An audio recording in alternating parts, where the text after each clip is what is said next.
Keluaran pasal 29 ayat 1-37 mengenai pentahbisan Harun dan anak-anaknya.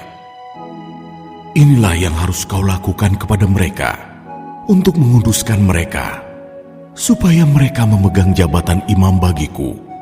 Ambillah seekor lembu jantan muda dan 2 ekor domba jantan yang tidak bercela, roti yang tidak beragi dan roti bundar yang tidak beragi, yang diolah dengan minyak, dan roti tipis yang tidak beragi, yang diolesi dengan minyak.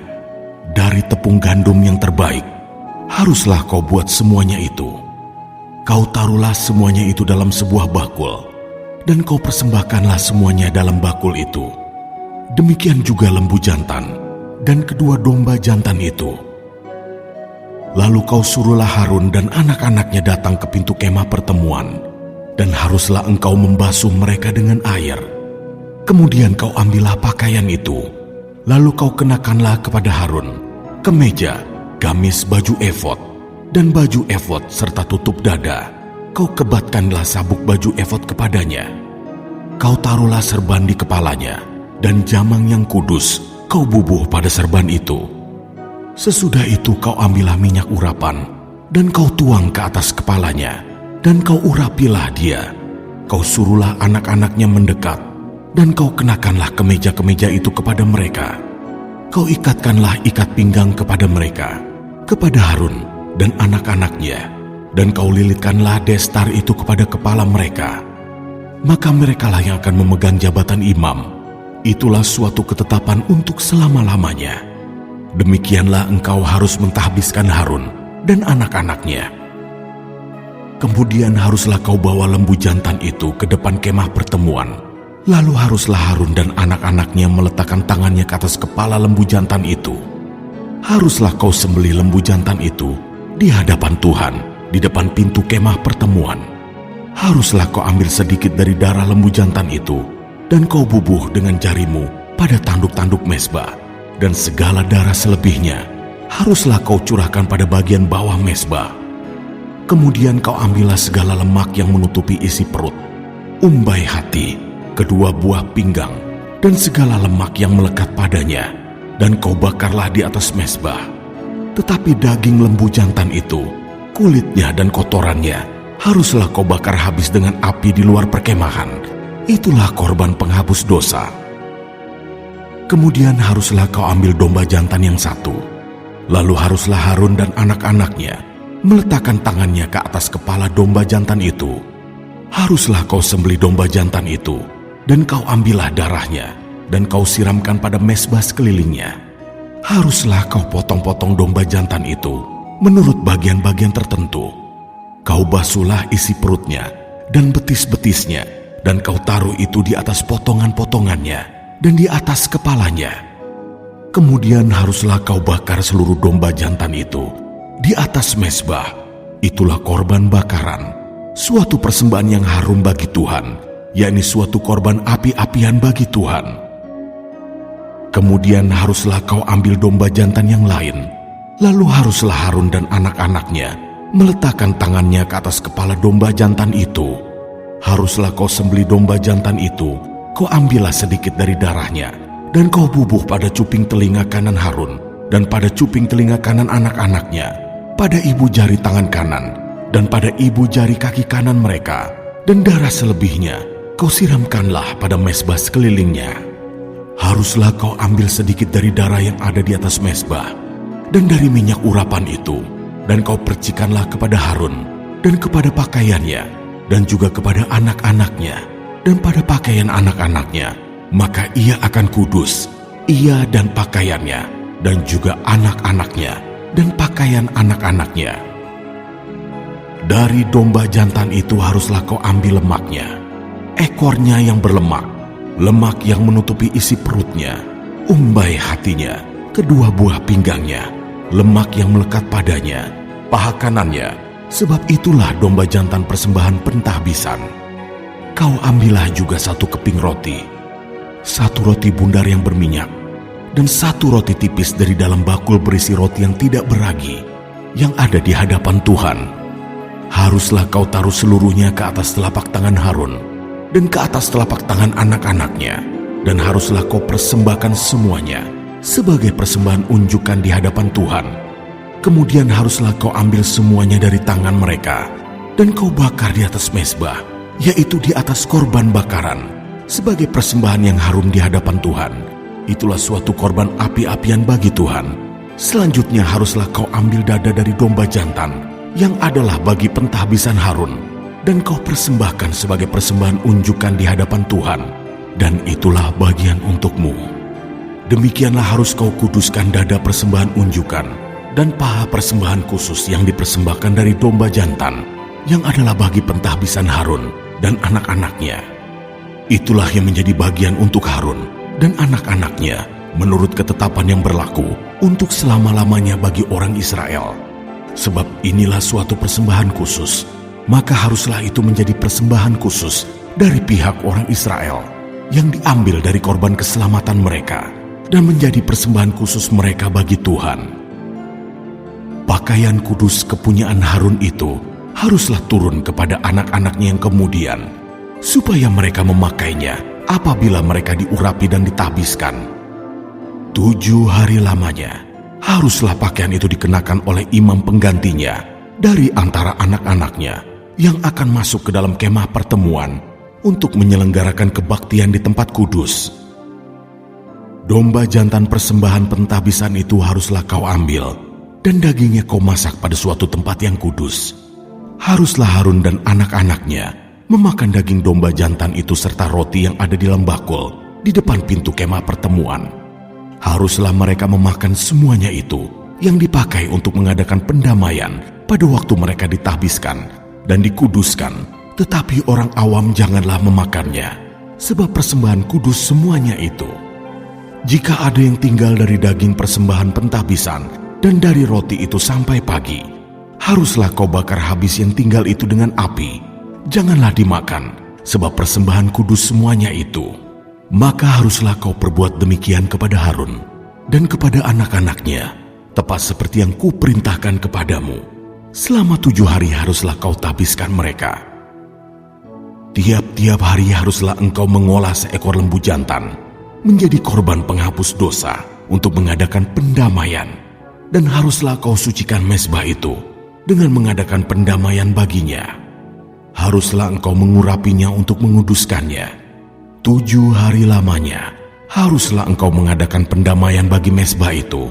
Haruslah engkau menguduskannya, maka mezbah itu akan menjadi maha kudus.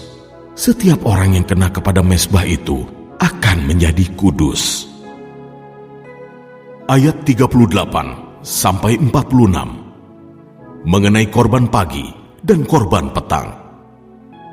Inilah yang harus kau olah di atas mezbah itu: 2 anak domba berumur setahun, tetap tiap-tiap hari.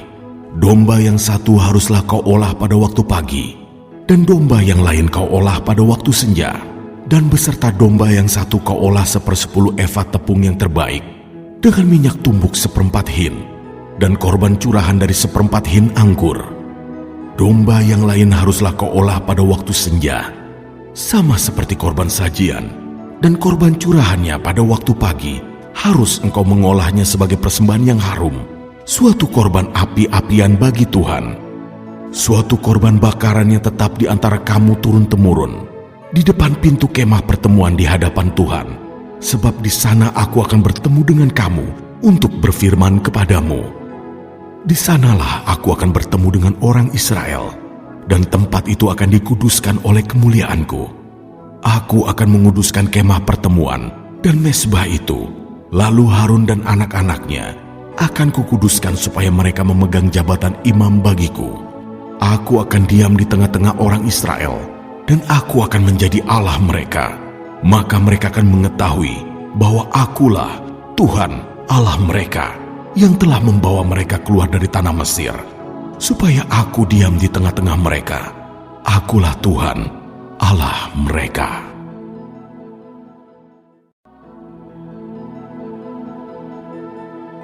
Keluaran pasal 30 ayat 1 sampai 10 mengenai mezbah pembakaran ukupan.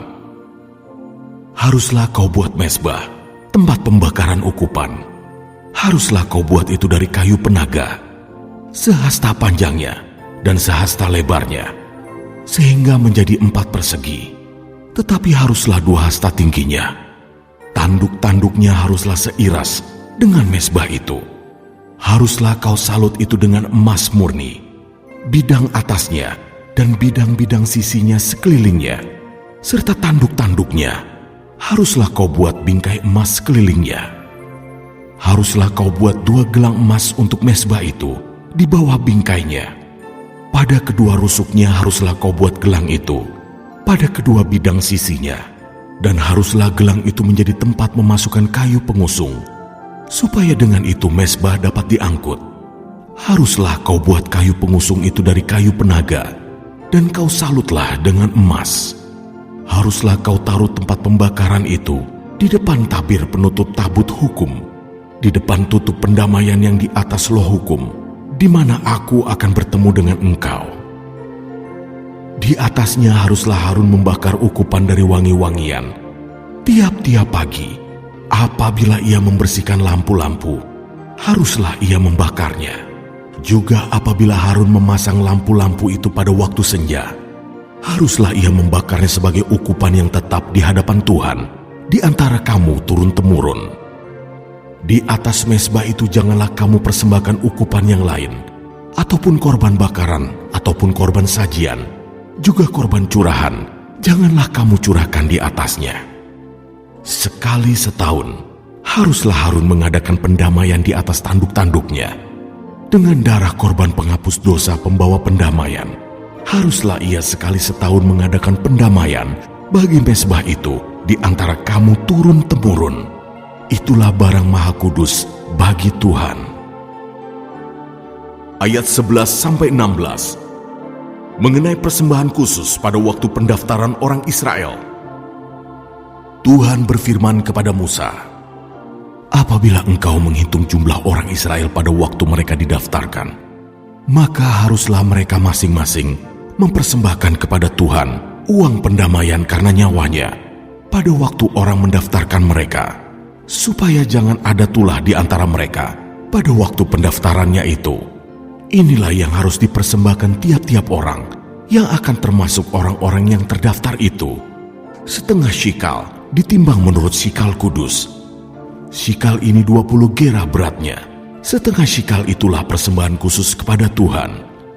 Setiap orang yang akan termasuk orang-orang yang terdaftar itu, yang berumur 20 tahun ke atas, haruslah mempersembahkan persembahan khusus itu kepada Tuhan. Orang kaya janganlah mempersembahkan lebih, dan orang miskin janganlah mempersembahkan kurang dari setengah shikal itu pada waktu dipersembahkan persembahan khusus itu kepada Tuhan untuk mengadakan pendamaian bagi nyawa kamu sekalian. Dan haruslah engkau memungut uang pendamaian itu dari orang Israel dan menggunakannya untuk ibadah dalam kemah pertemuan, supaya itu menjadi peringatan di hadapan Tuhan untuk mengingat kepada orang Israel dan untuk mengadakan pendamaian bagi nyawa kamu sekalian. Ayat 17-21 mengenai bejana pembasuhan. Berfirmanlah Tuhan kepada Musa, haruslah engkau membuat bejana dan juga alasnya dari tembaga untuk pembasuhan, dan kau tempatkanlah itu antara kemah pertemuan dan mezbah, dan kau taruhlah air ke dalamnya. Maka Harun dan anak-anaknya haruslah membasuh tangan dan kaki mereka dengan air dari dalamnya. Apabila mereka masuk ke dalam kemah pertemuan, haruslah mereka membasuh tangan dan kaki dengan air, supaya mereka jangan mati. Demikian juga apabila mereka datang ke mezbah itu untuk menyelenggarakan kebaktian dan untuk membakar korban api-apian bagi Tuhan. Haruslah mereka membasuh tangan dan kaki mereka, supaya mereka jangan mati. Itulah yang harus menjadi ketetapan bagi mereka untuk selama-lamanya, bagi dia dan bagi keturunannya turun-temurun. Ayat 22-33 mengenai minyak urapan yang kudus. Berfirmanlah Tuhan kepada Musa, ambillah rempah-rempah pilihan, mur tetesan 500 shikal, dan kayu manis yang harum setengah dari itu, yakni 250 shikal, dan tebu yang baik 250 shikal, dan kayu teja 500 shikal, ditimbang menurut sikal kudus, dan minyak zaitun 1 hin. Haruslah kau buat semuanya itu menjadi minyak urapan yang kudus, suatu campuran rempah-rempah yang dicampur dengan cermat, seperti buatan seorang tukang campur rempah-rempah. Itulah yang harus menjadi minyak urapan yang kudus. Haruslah engkau mengurapi dengan itu kemah pertemuan dan tabut hukum, meja dengan segala perkakasnya, kandil dengan perkakasnya, dan mezbah pembakaran ukupan, mezbah korban bakaran dengan segala perkakasnya, bejana pembasuhan dengan alasnya. Haruslah kau kuduskan semuanya, sehingga menjadi maha kudus.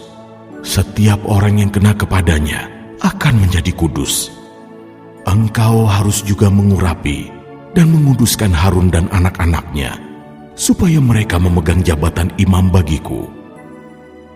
Dan kepada orang Israel, haruslah kau katakan demikian: inilah yang harus menjadi minyak urapan yang kudus bagiku di antara kamu turun-temurun. Kepada badan orang biasa janganlah minyak itu dicurahkan, dan janganlah kau buat minyak yang semacam itu dengan memakai campuran itu juga. Itulah minyak yang kudus, dan haruslah itu kudus bagimu. Orang yang mencampur rempah-rempah menjadi minyak yang semacam itu, atau yang membubuhnya pada badan orang awam, haruslah dilenyapkan dari antara bangsanya. Ayat 34-38 mengenai ukupan yang kudus. Berfirmanlah Tuhan kepada Musa, ambillah wangi-wangian, yaitu getah damar, kulit lokan, dan getah rasa mala. Wangi-wangian itu serta kemenyan yang tulen, masing-masing sama banyaknya. Semuanya ini haruslah kau buat menjadi ukupan, suatu campuran rempah-rempah, seperti buatan seorang tukang campur rempah-rempah, digarami, murni, kudus. Sebagian dari ukupan itu haruslah kau giling sampai halus, dan sedikit daripadanya kau letakkanlah di hadapan tabut hukum di dalam kemah pertemuan, di mana aku akan bertemu dengan engkau. Haruslah itu maha kudus bagimu. Dan tentang ukupan yang harus kau buat, menurut campuran yang seperti itu juga, janganlah kamu buat bagi kamu sendiri. Itulah bagian untuk Tuhan, yang kudus bagimu. Orang yang akan membuat minyak yang semacam itu, dengan maksud untuk menghirup baunya, haruslah dilenyapkan dari antara bangsanya. Keluaran pasal 31, ayat 1-11. Besaleel dan Aholiab ditunjuk. Berfirmanlah Tuhan kepada Musa, lihat, telah kutunjuk Besaleel bin Uri bin Hur dari suku Yehuda, dan telah kupenuhi dia dengan roh Allah, dengan keahlian dan pengertian dan pengetahuan dalam segala macam pekerjaan, untuk membuat berbagai rancangan, supaya dikerjakan dari emas, perak dan tembaga, untuk mengasah batu permata supaya ditata, untuk mengukir kayu, dan untuk bekerja dalam segala macam pekerjaan. Juga aku telah menetapkan di sampingnya Aholiab bin Ahisamah dari suku Dan. Dalam hati setiap orang ahli telah kuberikan keahlian.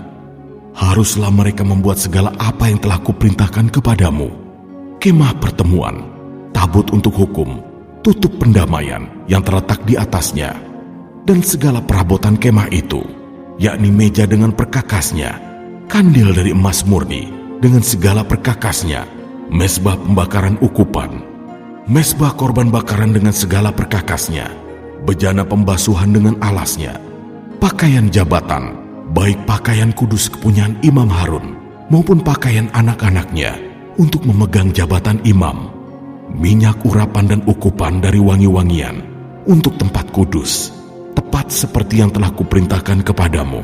Haruslah mereka membuat semuanya.